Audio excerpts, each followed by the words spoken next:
नमस्कार, आप देख रहे हैं न्यूज ऑन हिंदुस्तान और मैं हूं आपके साथ ज्ञान प्रकाश पांडे। उत्तराखंड के शिक्षा मंत्री अरविंद पांडे आज हरिद्वार पहुंचे। हरिद्वार पहुंचने पर पत्रकारों से बातचीत करते हुए उन्होंने भारत सरकार के किसान बिलों को लेकर और उसके फायदे भी गिनाए। इस दौरान पांडे ने कहा कि किसानों के हितों में ही किसान बिल सरकार द्वारा लाया गया है और जो लोग इसका विरोध कर रहे हैं वह किसान नहीं है।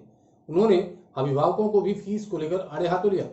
शिक्षा मंत्री अरविंद पांडे ने कहा कि बल्कि ये लोग हैं जिन्हें मोदी जी, उनकी विचारधारा और इस देश की संस्कृति का विरोध करना चाहते। इस दौरान अरविंद पांडे ने कांग्रेस के बहाने राहुल गांधी और सोनिया गांधी पर भी निशाना साधा। कहा कि कांग्रेस ने हमेशा दलाल, बिचौलियों और देश को खोखला करने वाली ताकतों को बढ़ावा दिया। बालाकोट में भारतीय सेना की सर्जिकल स्ट्राइक पर जब पूरा विश्व तालियां बजा रहा था तो कांग्रेस, राहुल गांधी और सोनिया उनका भी सबूत मांगते हैं। बिचौलियों की कमरें टूटे और मैं कह सकता हूँ दावे के साथ, जो लोग जब बालाकोट में सर्जिकल स्ट्राइक होती है तो विश्व के कोने कोने के लोग हिंदुस्तान के सम्मान में ताली पीटते हैं कि हिंदुस्तान निश्चित ये नया हिंदुस्तान है, हिंदुस्तान बदल रहा है, हिंदुस्तान की तरफ टेढ़ी निगाह से देखने वालों का बख्शा नहीं जाएगा।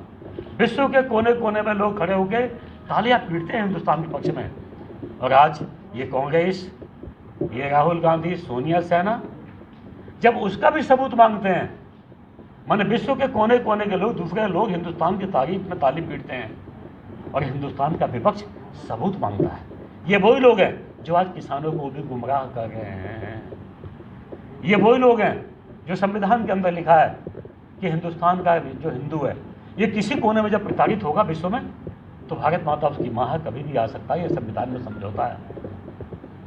गांधी जी के नाम पर ये पलने वाली कांग्रेस, इसने सिटीजन अमेंडमेंट एक्ट का भी विरोध किया और जिसका प्रमाण है शाहीन बाग,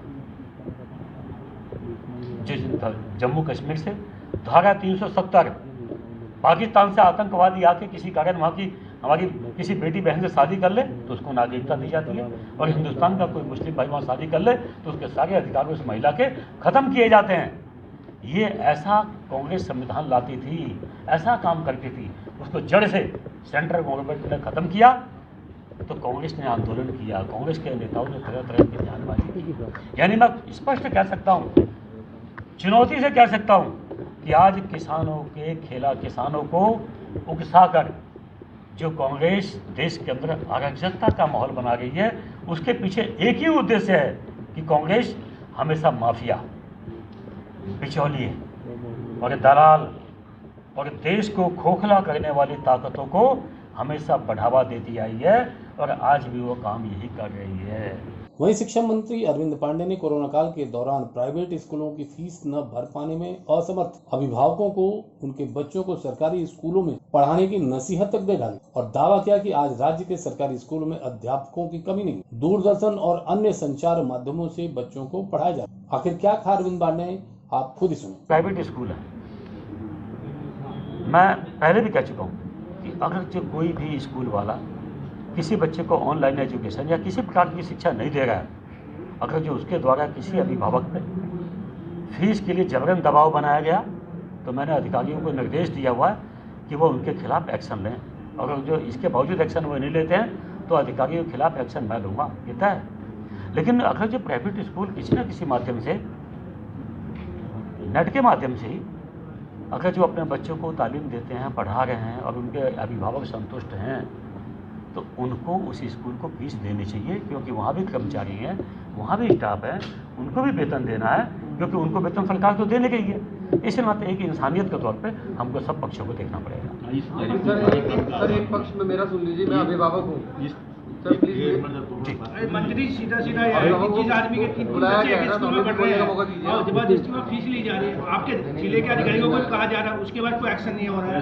नहीं, आपके 3 बच्चे हो चाहे और भी 1-2 बच्चे फालतू भी हों, लेकिन अगर जो वो ऑनलाइन एजुकेशन ले रहे हैं तो फीस आपको देनी चाहिए। 28 तारीख को बहुत ज़्यादा खराब है और 3 बच्चे तो उनको सरकारी स्कूल में आना चाहिए। 28 को भारत बंद है, जिनकी स्थिति ज़्यादा दयनीय है, सरकारी स्कूल इसीलिए खुले हुए हैं। आप क्यों प्राइवेट स्कूल में भेज रहे हैं? सरकारी स्कूल में अच्छी हम शिक्षा दे रहे हैं, प्रत्येक विषय का अध्यापक हमारे स्कूल में मौजूद है, आप क्यों सरकारी स्कूल में भेजते हैं? आपका भी कहना है कि आपके जिले के बिल्कुल, मैं जो बोल रहा हूँ मैं कोई बात छिपा के नहीं बोल रहा हूँ। अगर जिनकी माली हालत ज़्यादा दयनीय है, हमारे सरकारी स्कूल में आए ना, हम पे विश्वास करें ना और आपके बच्चों को अच्छी शिक्षा देंगे।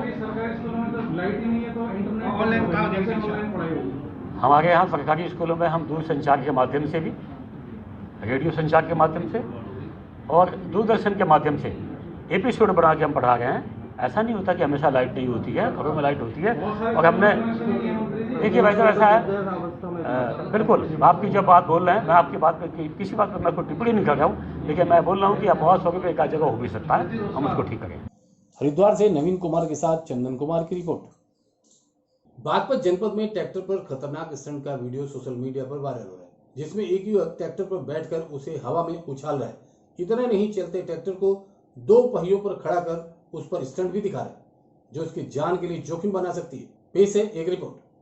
दरअसल ये ट्रैक्टर पर जानलेवा स्टंट का वीडियो थाना छपरौली क्षेत्र के बदरखा गांव का बताया जा रहा है, जहां एक ट्रैक्टर स्टंट प्रतियोगिता का आयोजन किया गया था। इस दौरान कुछ ऐसी तस्वीरें सामने कर देने वाली थी। तस्वीरों में आप देख सकते हैं कि किस तरीके से ट्रैक्टर चालक द्वारा युवक कभी उसे मिट्टी को उड़ा रहा है तो कभी ट्रैक्टर को जमीन से ऊपर उठा दे। इतना ही, ट्रैक्टर को हवा में खड़ा कर उस पर खड़ा होकर युवक लोगों को दिखा रहा है। इस दौरान बड़ी संख्या में लोग भी इस प्रतियोगिता का नजारा देख रहे हैं और युवक की हौसला अफजाई भी कर रहे हैं, लेकिन युवक इस बात से बेखबर है कि थोड़ी सी भी लापरवाही जहां जोखिम भरी हो सकती है, बड़े हादसे को न्योता दे सकती है। फिलहाल ये जानलेवा स्टंट का वीडियो तेजी से सोशल मीडिया पर वायरल हो रहा है। बागपत से हैदर मलिक की रिपोर्ट।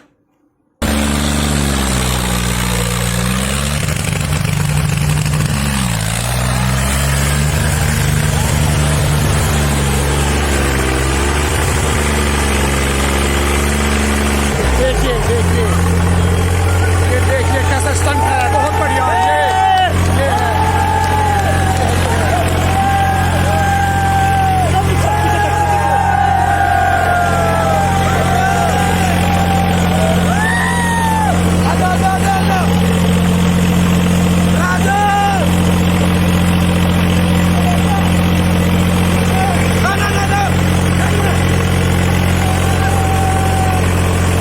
उत्तर प्रदेश के देवरिया जिले में जहां 3 दिनों से लगातार मुस्लिम बारिश हो रही है, वहीं लोगों का जनजीवन अस्त व्यस्त हुआ है।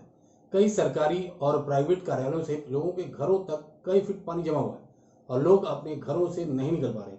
यूं कहा जाए कि नगर पालिका की निकासी के लिए नगर पालिका बना हुआ है।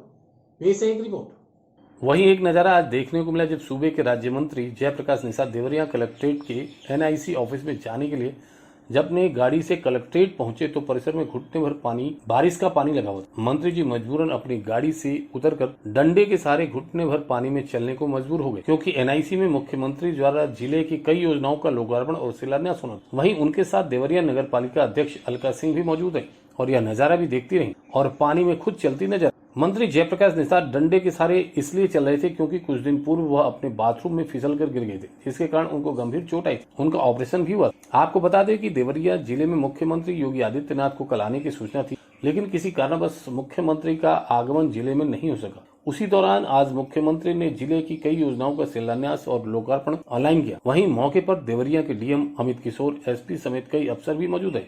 वहीं हमने मंत्री जी से घुटने भर पानी के चलने के बारे में पूछा तो मंत्री जी कैमरे पर कुछ बोलने को तैयार नहीं हुए। उसी समय कैमरा चला था, तभी मंत्री जी ने अपने आप को रोक नहीं पाए और कहा कि क्या आप अब यह चलाएंगे कि मंत्री जी पानी में चल रहे हैं। वीडियो बना रहा है, दिखाएंगे पानी में चल रहा है मंत्री जी। वीडियो बना रहा है, दिखाएंगे पानी में चल रहा है मंत्री जी। वीडियो बना रहा है, दिखाएंगे पानी में चल रहा है मंत्री जी।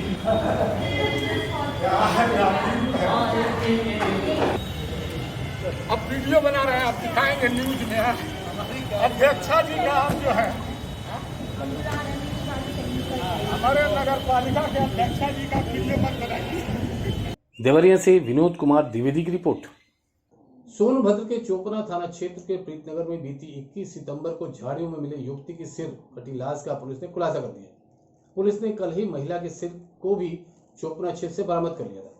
SP ने बताया कि मृतका धर्म परिवर्तन के लिए तैयार नहीं थी। विवाद बढ़ने पर एजाज ने अपने दोस्त के साथ मिलकर उसकी गला घोटकर हत्या कर दी। देखें यह रिपोर्ट। सोनभद्र के चौपन थाना क्षेत्र में बीती 21 सितंबर को एक नव युवती की सिरकटी लाश झाड़ियों से बरामद हुई थी। पुलिस ने इस संबंध में चौपन थाना में धारा 302 का मुकदमा दर्ज किया था और युवती की शिनाख्त के लिए सोशल मीडिया पर प्रचार प्रसार भी किया था। सोशल मीडिया से सूचना पाकर युवती के परिवार वालों ने उसकी शिनाख्त प्रिया सोनी उम्र 22 वर्ष के रूप में। परिवार वालों ने बताया कि युवती ने बीती 7 जुलाई को एजाज अहमद नामक युवक से कोर्ट मैरिज कर ली थी। इसी आधार पर जब पुलिस ने एजाज को गिरफ्तार कर पूछताछ की तो उसकी निशानदेही पर शव का सिर भी बरामद कर लिया। पुलिस ने आरोपी एजाज अहमद और उसके दोस्त शोएब अख्तर के पास से प्रिया का मोबाइल फोन, घटना में प्रयुक्त लोहे की राड, चाकू, फावड़ा आदि बरामद कर लिया। पुलिस ने आरोपियों के पास से एक अल्टो कार भी बरामद की है। धर्म परिवर्तन न करने पर युवती की हत्या किए जाने का पूरे जिले में सनसनी है। हालांकि पुलिस का कहना है कि प्रकरण गंभीर होने के चलते इस मामले में आरोपियों के खिलाफ NSA की कार्रवाई भी की जाएगी। की शाम को थाना चौपन के पीत नगर पर एक महिला का सरकटा शव मिला था, जिसकी बाद में पहचान प्रिया सोनी पुत्री लक्ष्मी सोनी के रूप में हुई थी। आज उसी हत्या का खुलासा हुआ है। जानकारी ये प्राप्त हुई कि प्रिया सोनी ने बीती 7 जुलाई को एक लड़के एजाज अहमद के साथ में शादी कर ली थी, कोर्ट मैरिज कर ली थी, और एजाज अहमद के साथ में उसके घर में रहने के प्रयास कर रही थी। तो एजाज अहमद और उसके परिवार के द्वारा उस पर दबाव डाला जा रहा था कि बिना धर्म परिवर्तन किए तुम्हें हमारे यहाँ बहू के रूप में स्वीकार नहीं किया जाएगा। लड़की बार बार उसको अपने घर ले जाने के लिए कहती थी। इसी क्रम में जब वो लड़के ने आज ही जा कर के 19 सितंबर को, जब लड़की को एक ओबरा में एक हॉस्टल में रखा था पहले से, 19 सितंबर को वहाँ से बुलाया और अपने एक मित्र शोएब अख्तर के साथ मिल करके धारदार चाकू से उसकी हत्या कर दी और हत्या करके शर धड़ से अलग करके उसको पीत नगर के जंगल में फेंक दिया था।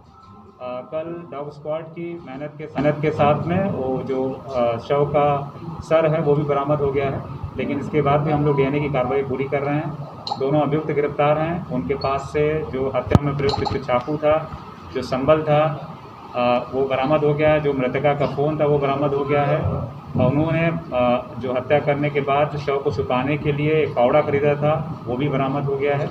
और जिस कार का प्रयोग इस पूरी हत्या में किया गया वो कार भी बरामद है। इस घटना का खुलासा हो गया है। अब हम शीघ्र ही इसमें जल्दी से जल्दी चार्जशीट लगा करके इसमें कड़ी से कड़ी सजा जल्दी से जल्दी दिलाने का प्रयास करेंगे।